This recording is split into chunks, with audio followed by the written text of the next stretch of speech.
bienvenidos a la clase de los antiarrítmicos, clase 2, clase 3 y clase 4. En una clase previa pudimos ver los antiarrítmicos de la clase 1A, 1B y 1C. Aquí vamos a hablar entonces de 2, 3 y 4. Esos medicamentos son muy importantes, son temas de exámenes importantísimos y además son medicamentos que tienes que conocer para el resto de la carrera, tanto para el ENARM como para el STEP y para los exámenes de la especialidad de donde tú quieras. Así que vamos a hablar de esos medicamentos. Recuerda que los antiarrítmicos clásicos que clasificamos como clase 1, 2 y 3 son clase 1A, 1B y 1C que vimos en la clase pasada, clase 2, 3 y 4 que vamos a ver ahorita. Los medicamentos de la clase 2 son los beta bloqueadores que tienen diferentes usos y que no vamos a ver aquí muy a detalle. ¿Por qué? Porque vas a ver en otras partes esos temas como en fármacos del sistema nervioso central, en fármacos de la hipertensión, en fármacos de muchas cosas vas a ver estos medicamentos.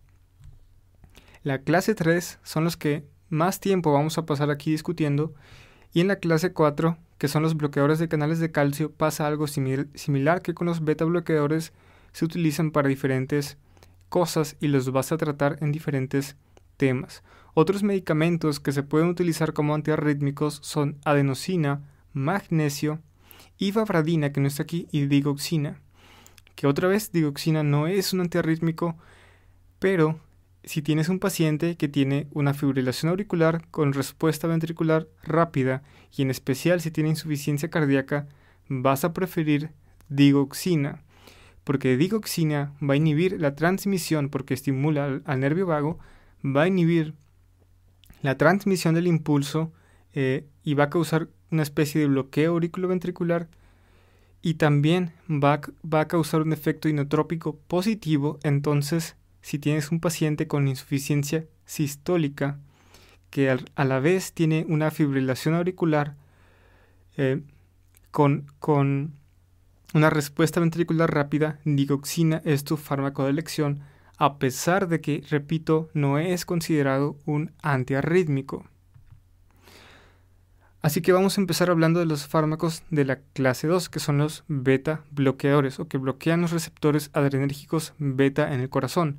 Recuérdame cuáles son los receptores beta en el corazón, beta 1 o beta 2. Los dos están presentes en el corazón, pero beta 1 es el principal, o beta 1 es el que está en mayor concentración en el corazón, pero tanto beta 1 como beta 2 son inotrópicos positivos y cronotrópicos positivos, o la activación de esos receptores causa un efecto inotrópico y cronotrópico positivo.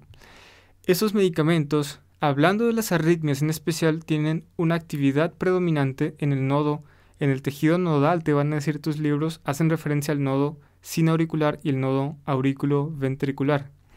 Esos medicamentos entonces lo que hacen es que causan una disminución de las corrientes de calcio dentro de la célula y causan prolongación de la fase 0 del potencial de acción. Y eso hace que disminución de la frecuencia cardíaca. Pero también disminuyen la contractilidad en el músculo del corazón. Pero su principal efecto, otra vez, es disminución de la frecuencia. Esos medicamentos van a prolongar el intervalo PR en el electrocardiograma. ¿Por qué? Van a retrasar la transmisión del impulso en el tejido de conducción en el corazón. Esos medicamentos los podemos dividir de diferentes formas y hay muchísimos. ¿Ok? Los principales que utilizamos como antiarrítmicos son los no selectivos y los selectivos beta 1. Sin embargo, hay fármacos selectivos beta 1, hay fármacos no selectivos, hay fármacos agonistas parciales de beta 1, agonistas parciales no selectivos, hay muchos. Los no selectivos principales que utilizamos para tratar arritmias son propranolol, nadolol y timolol, que son 3 medicamentos que inhiben o bloquean tanto beta 1 como beta 2. Estos medicamentos, en especial propranolol, tienen muchísimos usos. Por ejemplo, prevención de migraña, por ejemplo, para tratar los síntomas de hipertiroidismo, o también para tratar los síntomas de de un tremor esencial o temblor esencial, y muchas otras cosas y síntomas, hipertensión, muchas cosas. Los bloqueadores selectivos beta 1 nos interesan en especial porque bloquean el receptor beta 1 en el corazón. Estos medicamentos van a incluir metoprolol, esmolol y atenolol, entre otros. Los usos de estos medicamentos, hablando de las arritmias, se utilizan para tratar arritmias supraventriculares, como una fibrilación auricular, por ejemplo. Pero tienen muchísimos otros usos, como en el postinfarto agudo del miocardio, como en una angina de pecho, como en una hipertensión, como en una insuficiencia cardíaca para uso crónico. Tiene muchísimos usos. Como antiarrítmicos se utilizan para arritmias supraventriculares en especial. Los efectos adversos aquí sí son un poco distintos entre los no selectivos y los selectivos beta 1. Los no selectivos van a causar broncoconstricción. ¿Por qué? Porque van a bloquear al receptor beta 2. Beta 2 en los pulmones, ¿qué hace? Beta 2 en los pulmones, la estimulación de beta 2 lo que hace es causar una broncodilatación. Si bloqueas a beta 2, al paciente le puedes precipitar broncoconstricción, en especial si es un paciente asmático. Por eso es que hay que tener cuidado con esos medicamentos. También esos medicamentos van a esconder los síntomas de una hipoglicemia, van a causar bradicardia, hipotensión. A diferencia de eso, los que son selectivos para beta 1 no causan broncoconstricción generalmente, y tampoco pueden esconder los síntomas de hipoglicemia. Vamos a ver eso en farmacología cuando veamos cada uno de estos fármacos en especial. Pero esos medicamentos, los selectivos beta 1, pueden causar bradicardia e hipotensión. Y otra vez, imagínate que tienes un paciente con insuficiencia cardíaca que llega con una arritmia supraventricular, como una fibrilación auricular, y tú le das metoprolol. ¿Qué vas a hacer? Imagínate que llega el paciente, clásico paciente de 75 años, es un paciente con EPOC, es un paciente fumador crónico, es un paciente que tiene insuficiencia cardíaca del ventrículo izquierdo, y le das metoprolol porque llegó con fibrilación auricular. ¿Qué va a pasar? Unas horas después, el paciente desarrolla, por ejemplo, disnea y le tomas la radiografía, y te das cuenta que el paciente tiene edema pulmonar. ¿Por qué? Porque le empeoraste la insuficiencia cardíaca, le causaste la insuficiencia cardíaca congestiva, porque le disminuiste, porque causaste disminución, del gasto cardíaco. ¿Ok?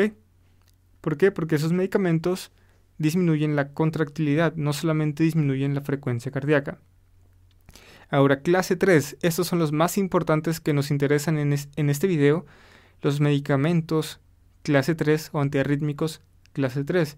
Estos bloquean los canales de potasio en el corazón. En otros tejidos también. Aquí obviamente nos interesa el corazón. Causan prolongación entonces de la fase 3 del potencial de acción.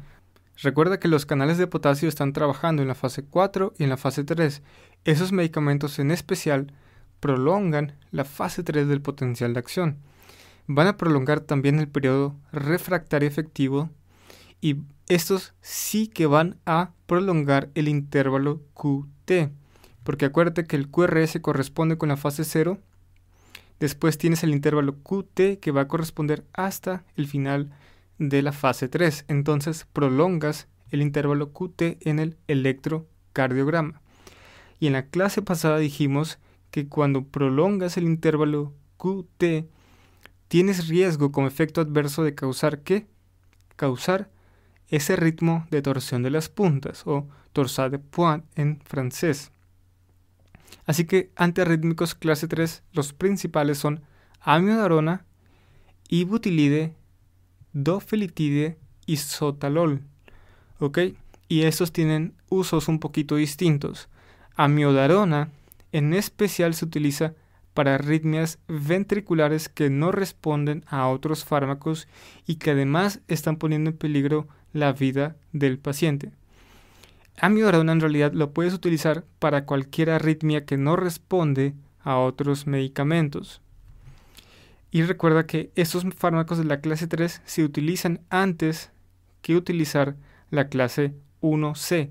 Es decir, que si un paciente tiene por ejemplo, fibrilación auricular y le vas a dar un fármaco, vas a elegir generalmente clase 1A, ¿ok? Si al paciente, también le puedes dar clase 2, pero si le estás dando clase 1A y no responde, le puedes dar amiodarona. Si le das amiodarona y no responde, le puedes dar clase 1C. ¿Por qué no le puedes dar clase 1B? Porque no estamos hablando de un paciente con isquemia. Acuérdate que clase 1B era para pacientes con isquemia. Amiodarona entonces lo utilizamos principalmente, pero no exclusivamente, para arritmias ventriculares. Los efectos adversos de amiodarona sí que son característicos. En primer lugar, recuerda que amiodarona tiene actividad de clase 1, es decir, que bloquea canales de sodio. Tiene actividad de clase 2, es decir, que es un beta bloqueador. Tiene actividad de clase 3, que es su principal actividad con bloqueo de canales de potasio. Y tiene actividad de clase 4, es decir, que bloquea canales de calcio. Así que ese fármaco amiodarona tiene muchísimas actividades. Clase 1, 2, 3 y 4, pero principalmente clase 3. Ahora, amiodarona característicamente tiene una vida media muy larga, de 80 días. Si te acuerdas de tus clases al principio de farmacología, te vas a dar cuenta que para que este medicamento tenga una actividad y una concentración adecuada, tienes que darle, ¿cuántas vidas medias? Unas 4 o 5 vidas medias. Lo mismo pasa hablando de los efectos adversos. Si un paciente desarrolla efectos adversos de amiodarona y le quieres quitar amiodarona, tiene una vida media muy tardada, entonces el paciente va a tardar muchos días, meses, antes de dejar de sufrir los efectos adversos de este fármaco. ¿Y por qué tiene una vida media tan prolongada? Es porque es altamente unida a proteínas en los tejidos. Y eso también, como es altamente unida a las proteínas, cuando se une a ciertos aminoácidos, amiodarona va a causar esos efectos de aptenos, o va a ser un apteno que va a causar una respuesta inmune y puede causar diferentes efectos adversos importantes. Uno de ellos es fibrosis pulmonar. Así que fibrosis pulmonar es uno de los efectos adversos más relevantes de amiodarona. Otro efecto adverso es una disfunción tiroidea. Puede causar hipotiroidismo o hipertiroidismo. También puede causar necrosis hepática. Ahora, amiodarona, si te das cuenta, dentro de su nombre tiene algo característico. Y eso es que dice IOD, iod. ¿A qué te recuerda eso? Me recuerda a yodo, yodo en inglés. Entonces, amiodarona, que dice iod, de yodo, tiene algo que ver con el yodo. Y eso es que amiodarona va a causar depósitos de yodo y va a causar pigmentación en diferentes tejidos. Uno de esos son depósitos en la córnea, causando ciertos depósitos en la córnea de yodo. O es de amiodarona, pero se ve púrpura como yodo. Y eso es característico también en la piel, porque va a causar una pigmentación azul o púrpura de la piel.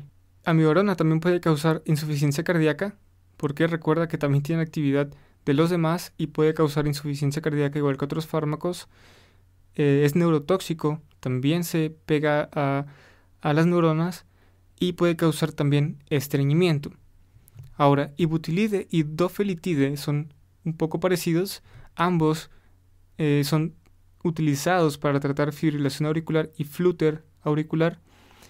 Ibutilide en especial tiene administración intravenosa y ambos fármacos pueden causar prolongación del intervalo QT y eso predispone a sufrir ¿qué? Torsión de las puntas o torsade de Poix. Sotalol.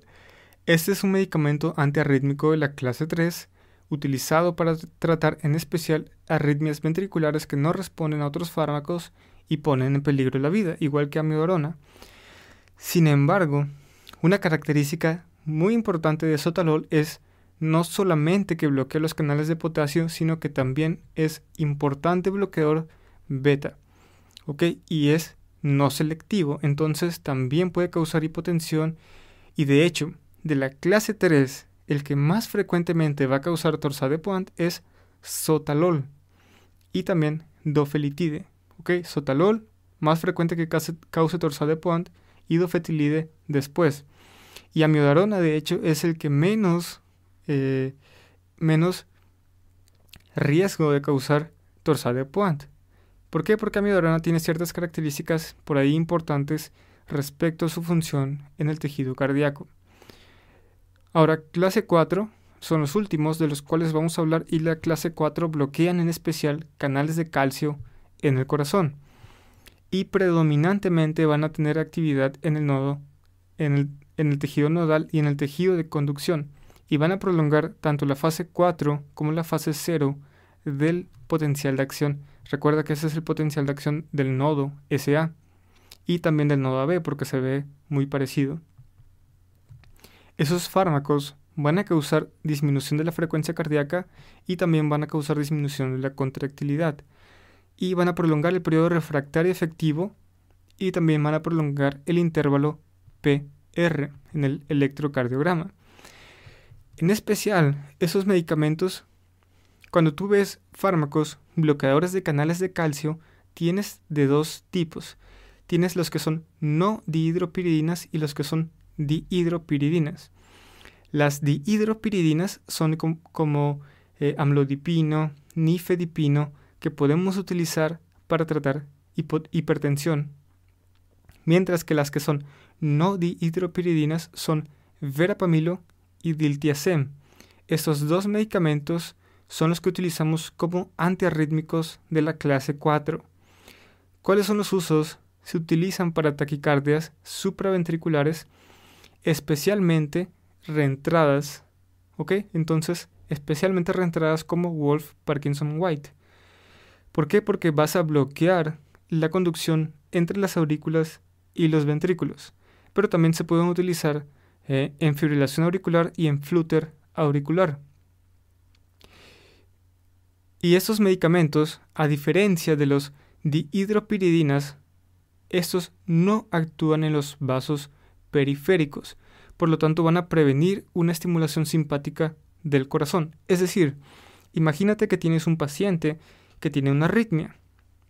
Tú lo que quieres es bloquear que esa arritmia siga transmitiéndose, por ejemplo, de las aurículas hacia los ventrículos, por ejemplo, a través de una reentrada. Si tú le das un fármaco a ese paciente, por ejemplo, nifedipino, que va a bloquear canales de potasio en los vasos periféricos y también en el corazón, vas a disminuir la frecuencia cardíaca, pero vas a causar vasodilatación. Esa vasodilatación, con disminución de la presión arterial, va a causar un reflejo que va a estimular el corazón para que otra vez sufra taquicardia. Entonces tú no quieres ese reflejo y por lo tanto tú no quieres darle al paciente un fármaco que vasodilate. Por eso es que no le puedes dar un bloqueador de canales de calcio que sea dihidropiridina como nifedipino, amlodipino y otros. Pero los que son no dihidropiridinas como verapamilo y diltiazem, estos sí que los podemos utilizar como antiarrítmicos. Los efectos adversos de estos fármacos incluyen estreñimiento, bloqueo auriculoventricular, hipotensión y en especial verapamilo tiene interacción con digoxina. Ahora vamos a revisar una historia. Esa es la foto de una persona, no es de un paciente real, pero es para tener en mente a una persona. También el nombre que usamos no es una persona real, pero el caso clínico es para ayudarte a recordar a cómo utilizamos estos fármacos y en especial un punto que es clásico de exámenes. Te lo voy a contar en forma de historia, no en forma de caso clínico para que sea más entendible y más recordable. Así que Jorge es un hombre de 64 años, se dedica a ser chofer de autobuses y un día normal acude a urgencias por falta de aire. Le falta el aire, a eso le llamamos como disnea. Se queja entonces de falta de aire y se siente mareado. El paciente tiene una historia muy larga de fumar. Ha fumado desde que tenía 20 años, así que tú saca la cuenta. Hace aproximadamente 8 años le diagnosticaron enfermedad pulmonar obstructiva crónica. Hace 6 años le diagnosticaron fibrilación auricular y ha estado bajo tratamiento con un medicamento que no recuerda su nombre. ¿Ok? Llega a urgencias porque le falta el aire, se siente mareado, ha tomado un medicamento por un tiempo muy prolongado, pero no sabe cuál es el nombre del medicamento. Le tomas un electrocardiograma y eso nos muestra un ritmo sinusal, es un ritmo normal que viene del nodo sinoauricular. Tiene una frecuencia cardíaca de 82 latidos por minuto, aceptable, y tiene una dilatación auricular. No vamos a hablar sobre eso aquí. La radiografía de tórax muestra opacidades reticulonodulares difusas. Ok, entonces parece que es una neumonía o algo por el estilo. Le haces estudio del esputo, sale negativo para tuberculosis, sale negativo para legionela, sale negativo para muchas cosas. Entonces, como que andamos descartando neumonías. Ahora, pregunta, ¿cuál es probablemente el fármaco que estaba tomando Jorge? ¿Ok? Es un paciente que tiene fibrilación auricular tratada con un medicamento que no recuerda y lo ha tomado por 6 años y ahora llega con problemas de los pulmones, pero no es una infección, o al menos el caso clínico nos dice que probablemente no es una infección. ¿Cuál es probablemente el medicamento que está tomando Jorge? Y las opciones son amidarona, esmolol, digoxina, diltiazem y propafenona. ¿Cuál es probablemente el medicamento? Es amidarona. ¿Por qué? Porque amidarona, recuerda que se va a depositar en los pulmones, se une a las proteínas y como causa una respuesta inmune por ser un apteno o por formar aptenos, puede causar fibrosis pulmonar. ¿Qué va a tener el paciente? Disnea, y pues por la disnea y por la hipoxia va a sufrir mareo. Así que este paciente tiene un efecto adverso que le llamamos fibrosis pulmonar causado por amidarona. Gracias por acompañarme hasta acá. Si te das cuenta, estos fármacos no son tan difíciles, pero la mayor dificultad reside en si puedes distinguir a uno de otro. Entre la clasificación, recuerda que está 1A, 1B, 1C, 2, 3, 4, adenosina, está magnesio, está digoxina. Hay muchos otros fármacos que podemos utilizar para arritmias y recuerda entonces que los tienes que aprender a distinguir. Si vas a doctorsonebook.com vas a encontrar los quizzes. ¿Para qué? Para que puedas darle vueltas a este tema en tu cabeza y que se te haga facilísimo poder recordar cuál fármaco pertenece a cuál clasificación y cómo actúan sobre el potencial de acción y cómo actúan en el electrocardiograma, que es lo que te van a preguntar principalmente en tus exámenes. Así que ve a doctorsonebook.com y resuelve los quizzes.